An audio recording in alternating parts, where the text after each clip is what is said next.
As I promised last week, we're going to have a short presentation now about the construction of the new church, which I know a lot of people have questions about, as well as fundraising that we need to do from now until then.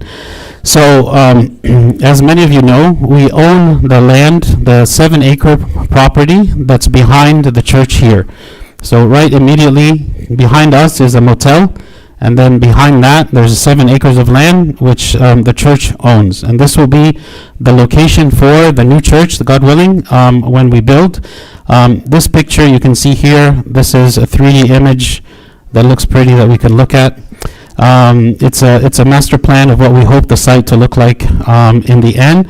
It will include the church. It will have 2 service buildings, and then there's a 3rd building, God willing, that we can build in the future that will eventually be for community service, but I'll get to that in a second.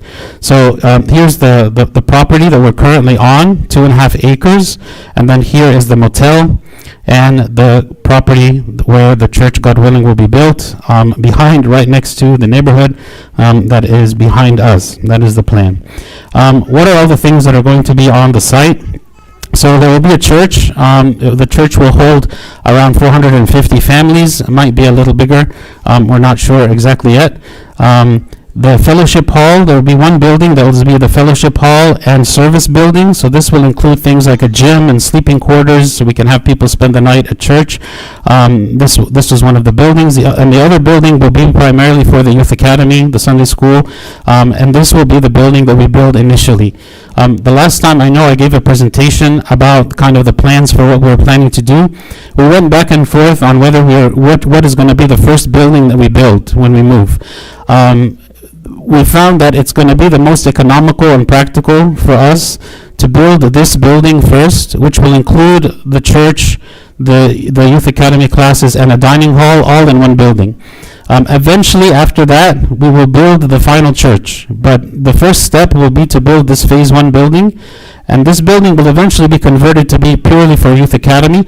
But for now, it's going to have all 3, the church, the classrooms, as well as the dining hall in this building. There is be a detention pond, and God willing, the plan as of right now is to make it into a pond, like a pond filled with water, so it will look nice. There will be outdoor soccer and basketball fields. There will be a playground. And then this final building here, God willing, that we will build, the plan is to have it to be a community center where we can use it to serve the community in different ways, separate from the rest of the facilities. Here's another view from the top. So the building that we're planning to build first is the building that you see there on the bottom of the diagram, on the bottom of the schematic here, the southernmost building. This will be the one that we build initially, God willing, and we will move there. So changes since the last presentation that I gave. The last presentation was in February 2023. The changes is the phase 1 will be the youth academy building, not the main church building. Again, we were originally trying to build the church and as well as have another temporary solution for the classes in the dining hall, but that turned out to be too expensive. So our plan is to build the phase 1 building, is the youth academy building, that it has all 3 of those facilities in it. And another change from the last presentation that I gave is that we've combined, there used to be 3 buildings in addition to the church, so forget about the building on the left. There used to be 3 buildings next to the church that had the youth academy, the banquet hall, as well as other service like the gym. Those used to be 3 buildings. Now they've been combined into 2. So this should make it easier to build and quicker. So what is the construction plan? We plan to build the phase 1 building, which is 21,000 square feet, initially including the church, dining hall, and classrooms. And the church will be quite large, so it will be designed for 400 seats. This should say 400 seats, not 400 families. 400 seats in the church. And so this is quite a large church. So it will be a very nice church. It'll have high ceilings. Once we build the building, then we will relocate to the new building after the construction is done. At that point, we will either lease or sell this building. We actually were approached by a group that wants to lease this building for an extended period of time, and we're still in negotiation with them. If this works out, then it will be very good because we will not have to sell it, but we can continue to keep it and actually be making income from this building if this works out. So we're still in negotiation to see if this will work. If not, we of course can sell the building, and then once we have moved out, that we are in the new location. After we relocate there, future phases of construction will include the permanent church, of course, and then the other service building, the fellowship hall, that is on the plan. The church seating is for 400 families and will also include 11 classrooms, and the dining hall will include both indoor and outdoor seating. This is the current schematic, so you can kind of see what it will look like. At the top there are the 11 classrooms. Right below that, you can see the church that holds 400 people, the sanctuary and the nave, and then there are other offices, the kitchen, bathrooms, and then at the bottom there is the dining hall here shown with the round tables, and then on the bottom right there's also outdoor seating as well. So again, this building, the new building, is 21,000 square feet. That's double exactly the size of the building we're in now. So it'll be substantially larger, God willing, and have a lot more space for all the facilities, God willing. What is our timeline? So we've already completed the survey of the land, which was done in June of 2023. And there's another survey that was completed called the geotechnical survey. This is where they see the quality of the soil in different places on the land. This also was completed in May of this year. We've already spoken to the architect who is going to be designing everything, and they are in negotiation and communication with all the subcontractors that will be doing various aspects of the project. And so we're finalizing now the contracts with all of them so that we can sign and begin the schematic design, which is the detailed architectural plans that are needed in order to get the permit and in order to do the bidding, to get bidding of the general contractor. The general contractor is the one who's going to determine the bulk of the cost of this project. All we have now is estimates. So we're working with the estimates the best that we can, but we won't find out really the true cost of the project until the architect completes the schematic design. And the schematic design will be completed in 18 months.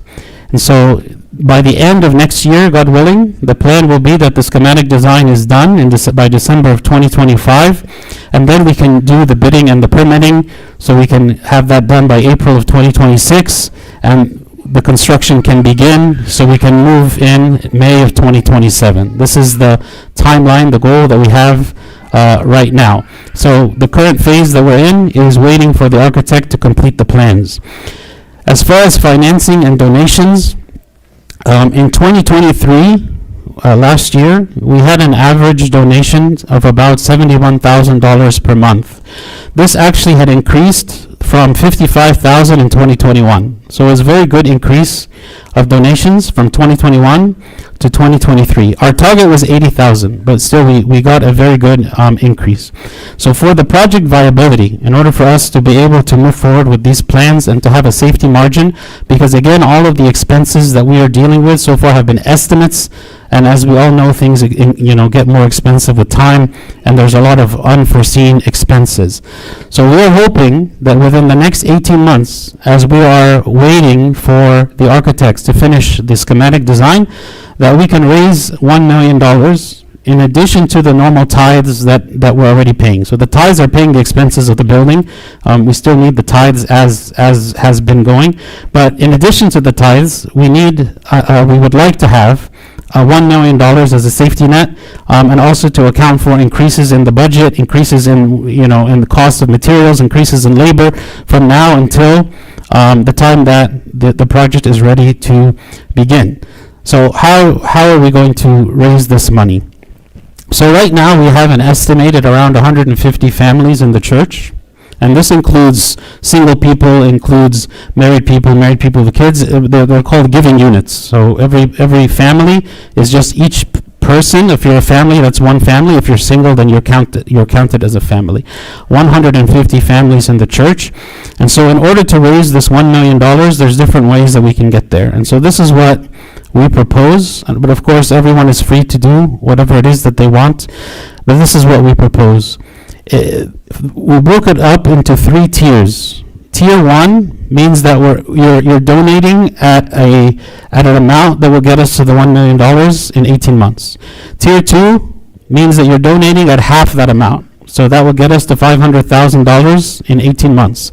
Tier 3 means that you're donating at 25% the needed amount, which means it will get us to $250,000 after the 18 months. Each family can decide what they can afford. We're not asking people to donate beyond their ability by any means. So we just broke it up this way so that everyone can kind of see what are the different options, what will it look like. So Tier 1 donation would be for the next 18 months to donate $400 a month on top of the normal tithe. A Tier 2 would be to donate $200 a month for the next 18 months above the normal tithe. Tier 3 would be to donate $100 a month on top of the normal tithe for the next 18 months. The equivalent of one-time donation is shown on the right column. So if instead of donating monthly, you want to give a one-time donation for the sake of the project, then this will be the way to do it. A one-time for Tier 1 would be $7,200. That's the total amount over 18 months that you're donating at the $400 a month. $3,600 for the Tier 2 and $1,800 for the Tier 3. Again, thank God that God has been very generous to the church and has allowed us to grow very quickly and to have very nice facilities. And as you can see, the church has become full, and we're looking to see how we can continue to grow and expand the facility. And so we're asking everyone to just give what they're able to give. These are examples, right? But give what you are able to give. The most important thing is that everybody participates in the tithing. It's more important than the amount, because God has commanded us, He told us that tithing is something that is good and important, and we should be doing it. So regardless of what is the amount that we are giving, what's important is that we give. We give out of our ability to give, and this is an example of a structure that can get us there to raising the $1 million that we need over the next 18 months. You discuss with your family, decide what it is that you want to do, but I'm presenting to you the need that we have. Again, as every week, this is how you can donate to the church, either through bill pay, through the bank, or you can deposit a check or cash in the donation boxes that we have in the church. You can Zelle money to the church through our Zelle account, or you can pay with ACH or credit card on our online donation page, and the link to it is here. If you have any questions about donations, our treasurer is Solomon Medhin. Is he here today? Yes, there he is back there. So if you have any questions about anything related to the donations, you can contact him, speak with him, and he will be happy to answer all of your questions.